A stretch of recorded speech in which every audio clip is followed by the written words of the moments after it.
বিশ্বজুড়ে মানুষকে ভালো থাকতে শেখাতে যেখানে হাসির ক্লাস নেওয়ার পরামর্শ দেওয়া হয়, সেখানে জাপানিরা বলছেন একটু থামো, কেঁদে নাও, তাতে মন হালকা হবে। এই কথার পিছনে রয়েছে একটি ব্যতিক্রমী মনোভাব এবং একটি সামাজিক আন্দোলনের ভিত্তি, যার নাম রুইকাটসু। জাপানি ভাষায় রুই অর্থ কাদা এবং কাটসু অর্থ আত্মোন্নতির ক্রিয়াকলাপ। দুটি শব্দ একত্রে রুইকাটসু, যার মানে দাঁড়ায় আত্মোন্নতির জন্য কাদা। এই দর্শনের মূল ভাবনা হল কষ্টের আবেগ চেপে না রেখে তা কান্নার মাধ্যমে প্রকাশ করা, যাতে মানসিক ভার হালকা হয় এবং মানুষ নিজেকে নতুন করে গুছিয়ে নিতে পারে। একসময় জাপানি সমাজে আবেগ প্রকাশ করাকে দুর্বলতা হিসেবে দেখা হতো। কর্মচাপ, সমাজের প্রত্যাশা এবং আত্মসংযমের সংস্কৃতির কারণে অনেকেই নিজেদের অনুভূতি প্রকাশ করতে পারতেন না। সেই প্রেক্ষাপটেই 2013 সালে হিডেফুমি ইউশিডা নামের এক হাই স্কুলের অবসরপ্রাপ্ত শিক্ষক চালু করেন এক অভিনব উদ্যোগ, কান্নার কর্মশালা। হিডেফুমি মনে করেন কান্না কোনো দুর্বলতা নয়, বরং এটি মানুষের মানসিক শক্তি প্রকাশের মাধ্যম। তিনি বলেন, যদি কখনো প্রাণ ভরে কাঁদার পর মন হালকা লাগে, তবে আপনি বুঝতে পারবেন কান্নার প্রকৃত শক্তি।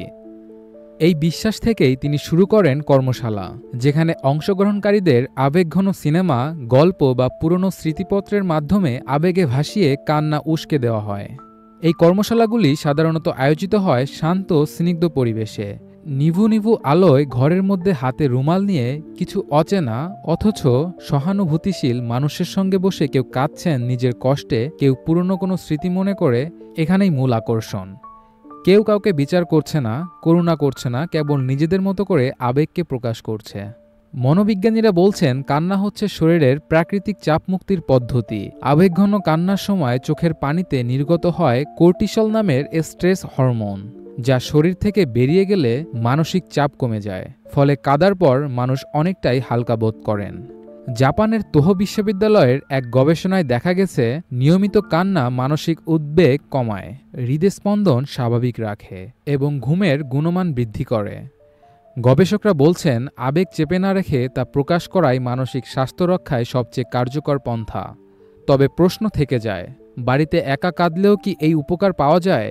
হিডেফুমি এর উত্তরে বলেন, বাড়িতে একা কাঁদলে অনেক সময় একাকিত্বের অনুভূতি তৈরি হয়, কিন্তু যখন চারপাশে মানুষ থাকে তখনও কাঁদা হয় ঠিকই, কিন্তু সেই কান্না একাকিত্ব নিয়ে আসে না, বরং এক ধরনের সহমর্মিতা তৈরি হয়।